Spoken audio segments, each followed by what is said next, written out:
Hello, Kelsey Taylor here. Ready for a very long video? I hope you are. Grab some snacks and whatever. Hopefully I won't be very long. I'll go through these quick. I'm going to be talking about 26 movies. Yes, you see it from the title. Early this year, I've seen people that I've subscribed to, like movie reviewers, talking about their favorite movie from each year they've been alive.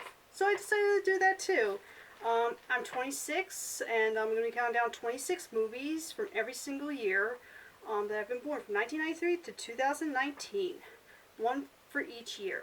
Now, this was kind of a hard list to put together. I knew it was going to be tough because there's a lot of movies from a few specific years that I really liked, like a good number of them. Like, I probably like, I don't know, 5 in 95 or 7 in 2017. So it was kind of almost hard to pick, certain ones. But I just picked the ones that I think hold up very well, that I like watching over and over again, that left a huge impact on me. Or, they're probably just my favorites of the year I've seen so far.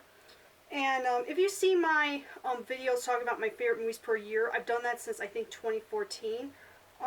It's not going to be much of a surprise for a few of them, but there's some changes I made, because over time I discovered the movies I've not seen before, and I just add them to, like, my favorite movie of the year. So, alright, let's get down with the first one. 1993. Mrs. Doubtfire. Robin Williams' best performance. Very funny, very charming, and the reason why we miss Robin Williams so much, and and why he was very hilarious. A very great movie. There's a bunch, like I said, that came out in 93. Like Homeward Bound is one, but I think Mrs. Doubtfire. Like, I really want to pick a Robin Williams movie here. Mrs. Doubtfire is my favorite ever that he has done. God rest his soul. 1994. The Lion King. Now, I have just seen the new Lion King last night, as you can see here.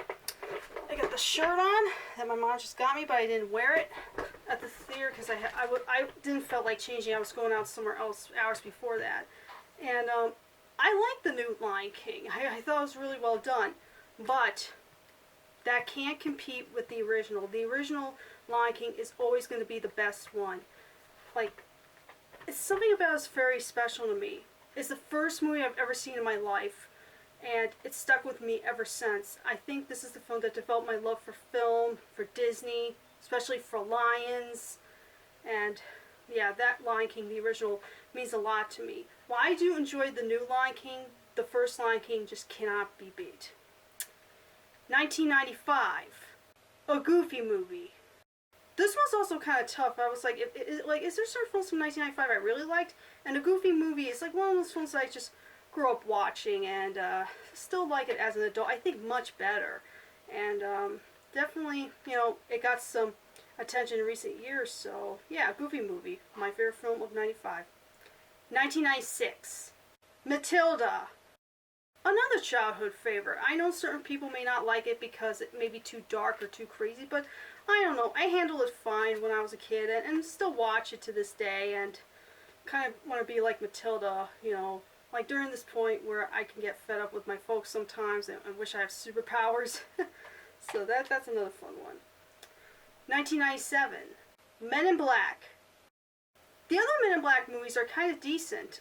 Even the new one I thought was kind of cool too, but the first Men in Black with Will Smith and Tommy Lee Jones is probably the best one. And I could have put another movie in this section here for 97. It's my favorite movie of all time, but we'll get to it when we get to 2002. And basically, what I'm trying to do is try not to do like one movie separately. Like, for example, if I pick Lion King, if Lion King 2 came out in theaters, I would put it in 98, but I just want to pick different kinds of films. This list was kind of tough to put together, but anyway, let's get on. I have 16 more to go, I think. 1998. You've Got Mail. This is the romantic comedy film starring Tom Hanks and Meg Ryan that nobody talks about. I did a video talking about my favorite Tom Hanks movies, and this one was on the list. You've Got Mail, and pretty good. Pretty good movie. I gotta get that on DVD at some point to watch it again. 1999. The Iron Giant. When you talk about anime movies that are not associated with Disney that are really good, this is one of them. It holds up phenomenally well. More people are discovering it every year, and that's a good thing. Iron Giant is definitely a classic. If you guys have not seen it, definitely check it out. Must-see movie. 2000, Chicken Run. This film's hilarious. My favorite out of the DreamWorks movies.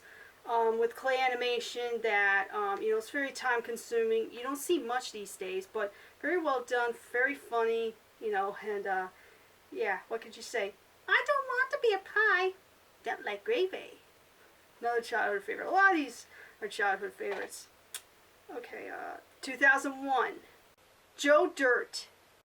Once again, there's a bunch I could have picked, from Shrek to Harry Potter, but Joe Dirt is like my favorite David Spade movie of all time. It's one of my favorite movies of all time as well. The sequel to Joe Dirt really sucked. It was disappointing. The first Joe Dirt's the best. Right, 2002, Austin Powers and Goldmember.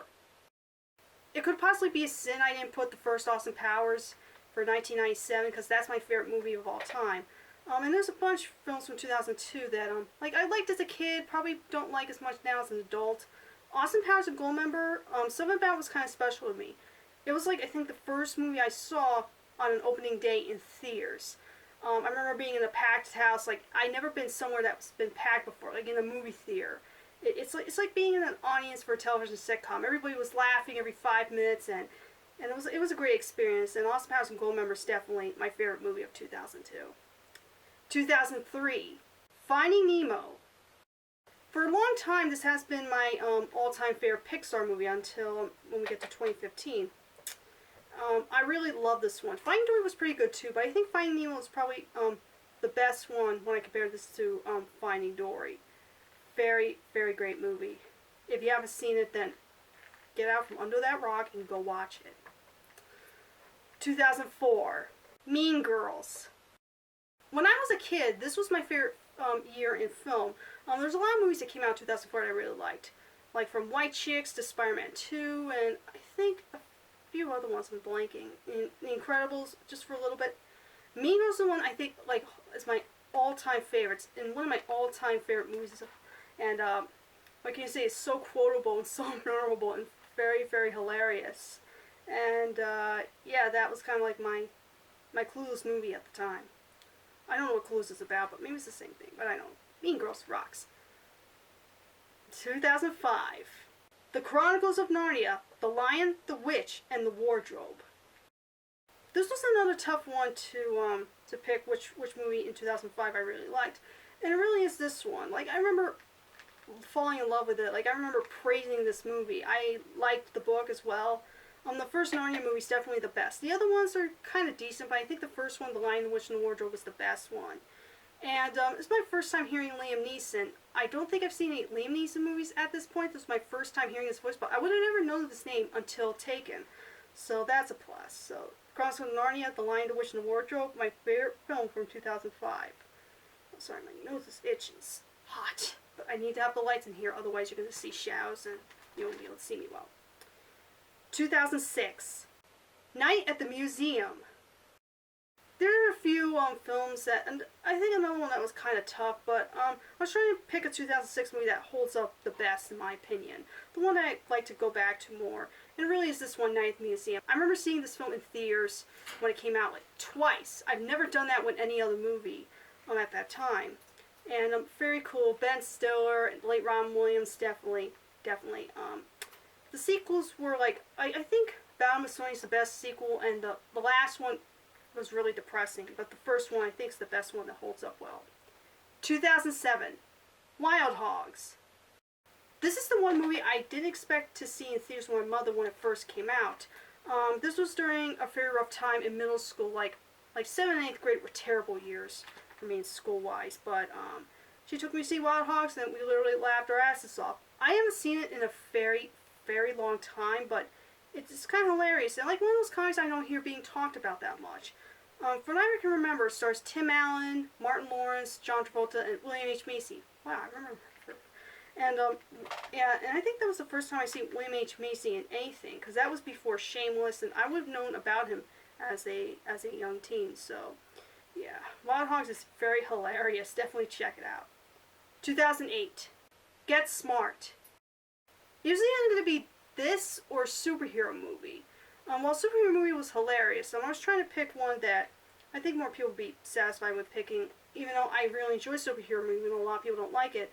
Guess One was pretty funny too. I've never seen the original show, but the movie version starring Steve Carell and Anne Hathaway, I remember being very funny. And this is when Dwayne Johnson was starting to get popular. So, yeah, definitely a very funny spy film, Get Smart. 2009, Coraline.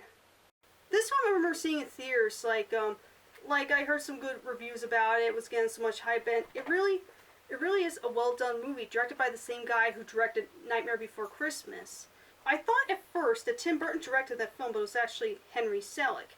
But Coraline seems like a movie that Tim Burton would have done if he directed it. It's kind of like his style, but very, very well done, and definitely, I hope kids these days watch this because it's a very well done movie, and maybe kind of scary for kids, but really, really well done. Coraline still holds up.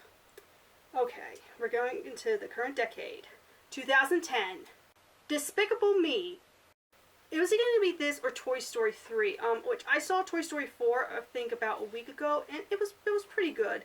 Although the third one was probably the best conclusion in my opinion. It could have ended there, but I decided to pick Despicable Me because this is like one of the first movies I remember seeing trailers for. Thought it would look really stupid, and I saw it in theaters and ended up liking it. I actually went to see it a second time in the theater, like a month or so later, and the first Despicable Me is the best one. The sequels are pretty good as well, but the first Despicable Me movie is definitely funny. Steve Carell's Gru and the Minions, how could you go wrong?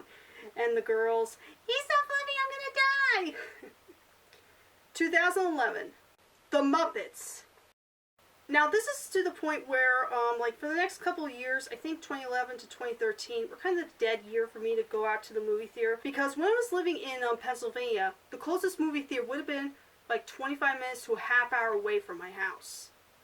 Yeah, when compared to now, I live like 10 to 15 minutes or so from a movie theater. So, do the math on that. I lived very far away from movie theaters, so I didn't get to go to the movies as much as I've been as of late. And another one that was kind of tough, trying for me to figure out which 2011 movie I like the best that holds up well. And I decided to pick The Muppets, because I think it was the first Muppet film I saw in theaters when they were bringing the Muppets back, and it was very well done, and especially watching it again after watching Muppets Most Wanted, which was also another well done movie. The Muppets was a lot of fun. As a huge Muppets fan, I really enjoyed it and really didn't disappoint. So, yeah, my favorite film of the year, 2011, The Muppets. 2012, End of Watch. This is the year where I really started not to go to the movies that much because of distance and life and other crap I was going through at the time. End of Watch I didn't see until many, many months ago. I even have it on DVD, and I've done a review of it. If you go through my movie reviews playlist, I reviewed this film. End of Watch was kind of like Cops the movie. It was shot like, kind of like how the show Cops is filmed, but very well done, like very, very intense, and a great acting from Jake Gyllenhaal and Michael Pena, who had a great chemistry together. And like the one scene towards the sad ending, I can't say anything without giving it away, but oh my god, I was like on the edge of my seat rooting. I mean, End of Watch, definitely check it out if you like cop films. 2013, Lone Survivor. This is the year that I didn't go to the movies at all once. I didn't go to the movies at all that year. So there's a bunch of films that I've missed. And so this, I was like going through the list through 2013 movies that came out, and not a lot of these are jumping up to me. I'm like, wow, that was great, that was great. Oh, that's my favorite. Thanks to moving here, I've been watching a lot of different kinds of films, mainly war films. I usually don't like a lot of war films. I'm not really into war, but there's a few that I liked, like from Hacksaw Ridge to Platoon.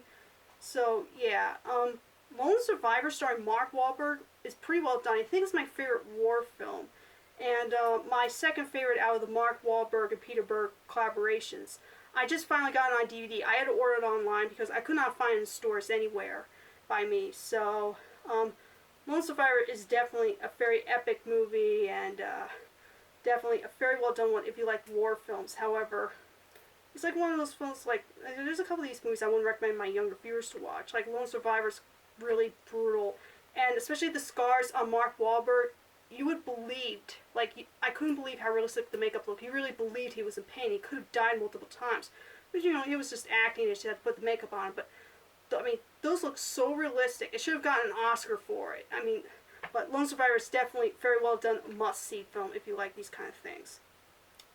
2014, Nightcrawler. Now, this was the year I started doing my favorite movies of the year. In 2014, my favorite movie at the time was God's Not Dead. And at the time, I didn't see a lot of films from 2014. It was a bunch I missed. Nightcrawler, I didn't see until almost a year ago. And it was fucking awesome. Jake Gyllenhaal was great in that. And definitely my kind of movie.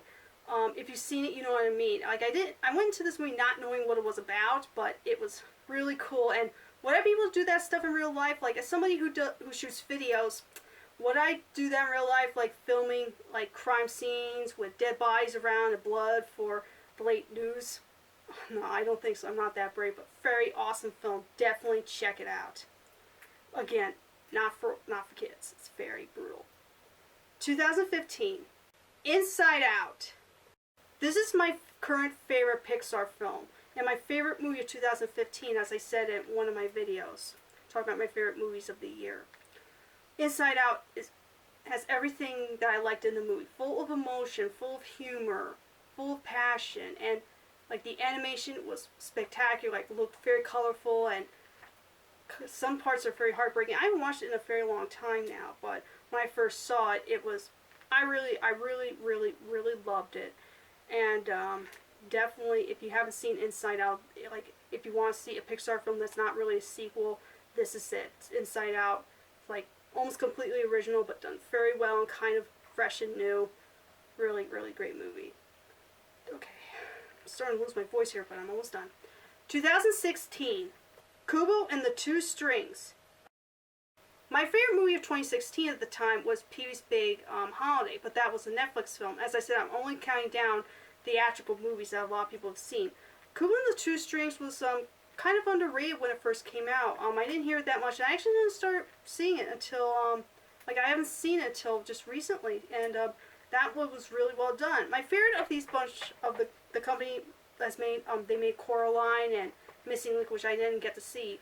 Kubo and the Two Strings is definitely my favorite. It's great animation, a great story, and kind of original. I need to watch it again. I only seen it once, but when I first saw it, I thought it was really well done. It was epic and intense. And definitely a movie I recommend kids to see. 2017, Wonder Woman. 2017 was actually my favorite year for film in recent memory. And there's a lot of movies that came out in 2017 I really liked. Like, some of them I didn't see until shortly after I'd done that video. Like The Greatest Showman, Jumanji, Welcome to the Jungle. There was a bunch of 2017 I really liked. And I was like, should I really put Wonder Woman on the list? And I said, well, why not? This is the first superhero movie on the list, and probably, I think, the only one.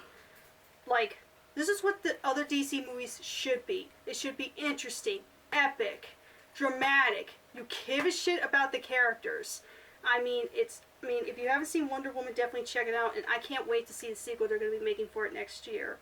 I mean, and at the time I didn't know much about Wonder Woman. I went to this movie with an open mind at being my favorite film that year, one of my favorite superhero movies, and probably my favorite DC movie of all time. It's very great. 2018, I Can Only Imagine. Once again, there's so much from that last year I could put in here. I was going to put Instant Family on there, which I finally saw, starring Mark Wahlberg and Rose Byrne, but the more I think about it, I was like thinking about, like, well, and this is another one I talked about, like, in my favorite movies of 2018, I Can Only Imagine was number one. Like, that movie was really great. Seeing it on preview night was an experience. Everybody was like, there was not one dried eye in the theater that night. I mean, it was heartbreaking and touching, and probably the best Christian film. One of the best Christian films in a long time. If you haven't seen I Can Only Imagine, definitely check it out.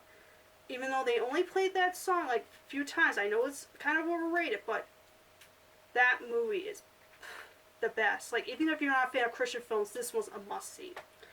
Now, currently, in 2019, and maybe, when I do my favorite movies of 2019 list in January, maybe this will be number one, maybe it can change, but this is the reason why I didn't do this list, like did this video sooner because there is a few movies, there's still a couple I missed though, but I would see a few movies and not one of them would be like my all-time favorite, but in 2019 there's one like really great movie that if you haven't catched it in the theaters, well, probably The Lion King knocked it out, but my favorite movie of 2019, Rocket Man. Or should I say my favorite movie of the year so far, Rocket Man. I was familiar with Elton John, although I was never a massive fan, although he did a lot of songs in some of my favorite movies. Rocket Man was spectacular. I mean, there's a few things in that movie I never knew much about Elton John. Or at least I don't remember. I had no idea that he was gay, and dealt with drugs, and was even suicidal. I mean, if you've seen that movie, he could have been dead multiple times. I mean, it's crazy, but Rocket Man definitely, out of the films based on musicians like Bohemian Rhapsody, and there's a few that have come out like yesterday, and one coming out about Bruce Springsteen or something. I saw a trailer for a few films recently. Rocket Man based on Elton John is really great. Like, if you're a huge fan of Elton John, you're going to love this film. So if you missed out on Rocket Man, definitely check it out. If it comes out on digital or DVD, Blu-ray, I don't know when those are coming out, but if it's still playing in the theaters, definitely go see it. But if not, then wait for the digital release or something. It's totally worth it. So that's my list of my favorite movies from every single year. Let me know what you think of this list, and if you like, let me know what some of your favorite movies are from every single year that you've been around. I don't know who came up with this idea, but whoever did, thank you very much, because there are a lot of movies I love to mention, love to talk about, and yeah, just give my opinion out there. Anyway, thank you so much for watching. I'll catch you guys next time. Adios!